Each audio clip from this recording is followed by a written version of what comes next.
All right, are we live? We're live. Okay, beautiful. I am so excited today as Inclusive Agile. This is our second Inclusive Agile Presents that we've been able to do. And we get to have Jacquie Abram, author and amazing woman who has impacted my life so much, come and speak with us today. At the beginning, though, I want to make sure that I mention really quickly who we are and why we're doing this. So we are Inclusive Agile. We are a consulting company that helps other companies do their work in a way that is both agile, meaning you break it down so that you can do small chunks of work quickly, get good, fast feedback, all of the principles of agile that apply to tech and to other businesses, but taught in a way or learned in a way where you're including diversity, equity, inclusion, all of those things every step of the way so that you have a lab to practice your diversity, equity, and inclusion training. And you have a safe, psychologically safe place to get your work done, to get your agile framework and your work done. So that is what we do. This series that we're doing, this Presents series, is meant to highlight and elevate the voices of people around us who are doing this work, who are making change in the world of work for people. Jacquie was the first person I thought of because she changed my life so dramatically reading her book. She reached out to me. She's also just a brilliant marketer too. We're not going to get to that. She reached out to me on LinkedIn, told me about her book, and it changed not only my life, but the life of my children. And we'll get into that later, but I'm just so grateful to have her here to tell her story. So with that, Jacquie, how would you like to give us a quick intro about you? What should we know as we start this conversation? All right. Well, thank you for that amazing introduction. Like I said, it always just warms my heart when someone tells me that they read Hush Money and that it had a positive impact on their lives. So for anyone who doesn't know me, my name is Jacquie Abram. I am the international best-selling and award-winning author of a book that I'm proud to say really stops racists in their tracks, called Hush Money: How One Woman Proved Systemic Racism in Her Workplace and Kept Her Job. This is a book that I wrote from a place of pain after my six-figure career in higher education was ultimately killed by racists. And I found myself so psychologically damaged that I could not stay in corporate America. But there were a lot of things that I knew that I would be helpful to people who were still stuck in corporate America, that they could use to actually fight back and then negotiate their own terms for how they left. They could keep their job if they wanted to, and if they decided to leave, they could negotiate their own terms and not walk away empty-handed. So, I'm just very proud, honestly, of where Hush Money has gone since that day that my daughters and I wrote it, because it continues to morph my career and my life and my goals in ways that I never even imagined. Awesome. So I don't want to go super far into the story. I want people to read the book. We've got a code up on one of these corners. I don't know which way to point. I want people to read it. They're both really not fun to read. They're difficult to read. Yes. They're difficult to listen to. Fun was the wrong word. They are, they're good. They're well written. They grip you. They grip you. Yes, they pull you in. Yes. So super love that. And do you want to give just maybe a brief synopsis of kind of what goes on in the Hush Money books? There's two now. Yes. And brief synopsis of what you kind of already did, I guess. Well, I can tell you a little bit more. A little bit more would be great. Yeah. So Hush Money is inspired by true events. There is a real woman behind the character that you meet in Hush Money. And so anyone who picks up my book, they feel Ebony's circumstances and her experiences, and they smell her circumstances and her experiences in such an authentic way that there is no doubt in the reader's mind that there is a real woman who's actually gone through the things that Ebony has gone through. But the reader feels it in such a way that it feels like it's happening to them or to someone close to them. And yes, and they become connected with Ebony and invested in her and rooting for her to make it through the racism and the toxic environment and the personal struggles, to actually get to the end where she can come out as not a victim anymore, but a victor. And so Ebony, she experiences a lot. Her experiences, sadly, are not unique to Black women. Almost every Black woman who reads Hush Money says, if you took out Ebony's name and put my name in the place, this is my story. This is exactly what I went through. And so it really resonates with people, not so much because of the similarity in experiences, but because Ebony was able to do something that many of us don't get a chance to do. She was actually able to fight back, not only fight back, but survive the battle, and doing it with the strategy that most people would never even consider or think of. And so that's what gets people. It's not the hush money, because the book obviously tells you there's some hush money that was exchanged, but the subtitle is what gets your interest. How one woman proved systemic racism in her workplace and kept her job. Because in many instances, the keeping of your job never happens. You are either too traumatized, and so you suffer in silence and resign to keep your sanity, or you suffer in silence and then you're set up and ultimately fired, or you prove what you experience, but the company doesn't want to deal with you anymore. So, as part of that settlement, they make you separate and then they gag you so you can't tell anyone what happened to you. So, in this book, you get to see her full blown strategy of exactly what she did. You get to see everything, the good, the bad, and the ugly, because she's human and she made mistakes along the way, but then she got it right. Yeah. And so there's the two books following two different experiences she has, and the second one ends on a cliffhanger again. And so she thought. So is there going to be a third book? Yes. So just to give you a little bit of background, racism is not a one-time thing for Black women and Black folks. Me personally, my career was derailed 5 times before I snapped and was plotting homicide, because I very much planned to kill my last boss, and then suicide. So, you can tell just by the homicide and the suicide that I was in some very dangerous territory psychologically. And if you take a look at just who I was earning 6 figures. I was exceptional at my job. I enjoyed my job and I approached my job with such ambition. Getting these good paying jobs was never difficult for me. But keeping them, now that was the challenge, because although I could run from company to company, I ran from this one because I was Black. And guess what? When I ran over to this company, I was still Black. And so I can smile and even giggle about that now that my eyes have been opened. But when you're knee deep in the fire and you're losing your income, you're losing your ability to feed your children, you are exceptional, you are earning 6 figures, and now you're homeless, you're feeling some kind of way.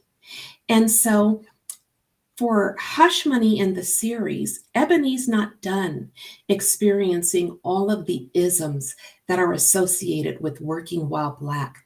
And originally, Hush Money 3 was planned to be released in December of last year. But several months before we wrapped it up and we were ready to release it, I was planning a trip to Buffalo, New York, to give away hundreds of books that were sponsored by the most amazing people on LinkedIn so that I could give these hundreds of books away free to the Buffalo community who had just several months ago gone through one of the most horrific racially motivated mass shootings in recent history. And so, as I was preparing for this event that was sponsored by the NAACP in Buffalo, I get a message from a young man on LinkedIn who was the friend of an amazing woman who was in the support group that I host on LinkedIn called Coping While Black as We Work While Black. And she told him that I was coming to Buffalo. So he reached out to me and he said, I hear you're coming to Buffalo. And I said, yes, I am. And he said, I was wondering if I can help with your event. And I said, well, okay, I see your name is Mark Talley, but Mark Talley, who are you? And, what would you like to do? And he says, here's the thing. He says, my mom was shopping for some bologna, cheese, and iced tea. And while she was shopping, a racist came in and shot her twice in the head while she was in the aisle. And he was trying to keep himself busy so that he would not go insane. He was looking for ways to help with social injustice. And, as he's now wrapping his head around his new reality, and he wanted to help with my event. So I flew to New York. I got to meet him in person, and then I brought him up on stage at my event. And so after that, and hearing more about his story, he decided to write a book and ask me to collaborate on that with him. So I put Hush Money 3 on hold. And so his book will be released on the 1-year anniversary. May 14th is the anniversary. And his book is called 5/14, The Day the Devil Came to Buffalo. And it just tells a very just powerfully horrific and yet so beautiful story about what happened that day and thereafter. Thank you. That is amazing. The support you're providing, especially for somebody that had to go through such a horrific event.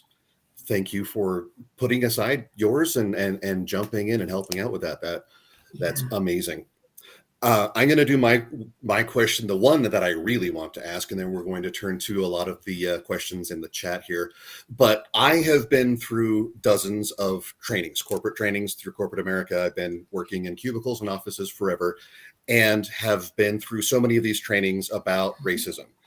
They take about 10 minutes, and there's a quiz at the end that more or less says, are you going to be a racist, yes or no?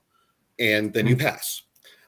How effective do you think these trainings are in helping actually address this issue? Not effective at all. In fact, they're insulting, to be honest with you. Those trainings continue to fail Black women and Black people. They do not adequately address what's really going on in the workplaces. And so with those trainings, like you said, they're typically very short, but the examples that are included in those trainings are something that is, very overt. It's easy to spot. You can look at it and tell it's racism. And so it's not being true to what's really happening in the workplace today. And in fact, I'm giving a workshop later on today at 7 p.m. Eastern Standard Time. And I'm going to be doing a full-blown workshop on covert racism the ultimate career killer. Because what we're experiencing in the workplace is not the overt, easy to spot stuff that are included in a lot of these trainings. It's hidden under the surface. You can't see it. You don't know it's there. When it's happening to you, you're not even sure if it's racism. And it is a highly, highly effective way to target a Black person where they hurt, but do it in such a way that it's very difficult for them to prove. And so that's one reason those trainings are not effective, is because they're not really addressing the core issue, what's really killing our careers. And let me also just say this, what's killing our careers is not microaggressions. We experience microaggressions, but honestly, if that was all we were dealing with, we could handle that. I mean, yes, we're annoyed. Sometimes they hurt, but we could deal with that. That's not what's killing our careers. And what's killing our careers is not unconscious either.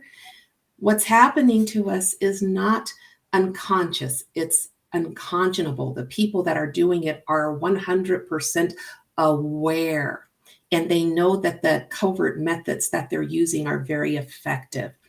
And so that's why that is not being very effective. But the other reason is, when you are someone who is experiencing racism, one of the first things that happens to you is you are dehumanized. The people in your organization don't see you as a victim. They actually see you as a villain. You are a problem. And so you become isolated. You become a social pariah. And the humanity in you is totally stripped away from you in the eyes of the organization. So in order for these trainings to be effective, you have to put the human factor back into those trainings by bringing people like me who experience this on a daily to actually help you see and feel and smell our circumstances. Because if someone leading the training is not a Black person, how on earth can they really lead a training without having experienced it? Does that make sense? Absolutely. Absolutely. Can I interject something real quick here? Mm-hmm. We as a company want to be able to train better on this. So we are actively looking for coaches, actively looking for other people that might want to partner with us. So if anybody listening or watching this later is interested in working with us to help provide this kind of content when we go in to do trainings, please reach out to any one of us at Inclusive Agile. Excellent, excellent. Thanks, Carissa. The workshop you mentioned, is this something that we could show up to or promote for Please do. You know, it's being given. I was booked by a group. They're called ARCN. It's the, what is the name of it? Let me look over here real quick. You know, I was just so blown away when they contacted me and they booked me to lead this very important workshop. And if you'll just give me 1 second here, I'm going to find it. Because Jacquie, I think I have a link to it. Okay, so good. Let me go find that link. You go ahead and I'll find the link. Wonderful. Thank you. Thank you so much. It's going to be powerful. And like my books, this workshop will grip you from beginning to end. Awesome. All right. While Chris is looking up, we'll turn to the questions we've got from our guests. First, from Chantel Rhodes. What do you think can help someone to recognize their own power when they have this experience this kind of trauma, and what can bystanders do to be supportive? So the very first thing that I would recommend anyone do, and let me just preface this by saying, you know, I'm not telling you this because I want you to buy my book. I'm telling you this because my books are a roadmap for fighting racism in the workplace and not walking away empty-handed. So if you are an employee who is experiencing racism in the workplace, you need to pick up Hush Money immediately. Hush Money, How One Woman Proved Systemic Racism in Her Workplace and Kept Her Job. Read it thoroughly. Then contact me on LinkedIn, because I also help employees who are knee deep in the fire right now take what they've read in Hush Money, apply it to whatever stage in the process they are in their own work life, and help them in a variety of ways, whether it is reviewing their evidence to see what they have and guide them on what is missing, whether it's coaching and telling them how to take the verbal conversations that are being had in the organization and turn it into something tangible that you can use as evidence. Because anyone who knows me knows my motto is the E in email stands for evidence. Whether it is writing their discrimination complaints for them, because a lot of people will write a discrimination complaint, but if it doesn't contain certain keywords, it can actually hurt you. And so these are a lot of the things that you're going to learn by reading Hush Money, but then you also have me as a sounding board. I practically live on LinkedIn. If you connect with me on LinkedIn and you message me, you are guaranteed a quick response, because this is something I'm very passionate about. And I have helped 7 people so far, 7 people not only get settlements, and we're not talking little settlements, we're talking 6-figure settlements without an attorney, and with up to 50% of that settlement tax-free, because we classify a portion of it as punitive for the emotional distress. These are all things you're going to be exposed to and opened up to when you read Hush Money, including so many other things. So that's what I recommend. That's step 1. Read Hush Money. Honestly, this thought just came to me though, but like, if anybody wants me to send them a copy, just DM me. I will send up to, I don't know, some number until I run out of ability to do it. But yeah, DM me. Like, I really think everyone should read this. Yes. And thank you. Thank you. So, that's an offer you can't refuse. Carissa is offering to send you my book free. So definitely reach out to her. And Carissa, do they have your information on LinkedIn? I'm on LinkedIn. Okay. Carissa Peck. Very good. Carissa Peck, or look up Inclusive Agile and you'll find me. So I'm the executive director here at Inclusive Agile. And if you can't find Carissa, message me and I will send that message on to her as well. Okay. Who do we have next, Brett? Oh, Brett, we lost your sound. I'm muted. Yeah, it's because of the mute button that it keeps just hitting itself. We do only have a couple minutes left, so we'll jump into Kimberly Reyes' question.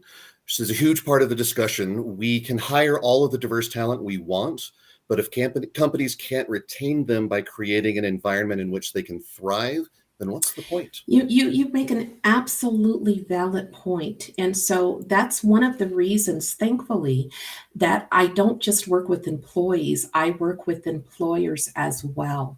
So if you are working in an organization, which is just like you just described, one of the things that you want to do is talk to the person who's in charge of their DEI efforts, someone in HR, even the president, and just say, this is what we're experiencing. If you want to know, why you're having a lot of attrition, why a lot of your Black employees are leaving, and you want to keep them, then you need to bring in someone who can actually reach the leaders on a real and authentic level. I'll give you an example, and this is just probably one of the highlights of this journey that I have found myself on, because I didn't choose this work, it chose me. But now that I'm doing it, I just can't imagine doing anything else. And one of the highlights as I continue to evolve is, getting the call from LaTanya Davis, who is the person in charge of DEI at Amazon Prime.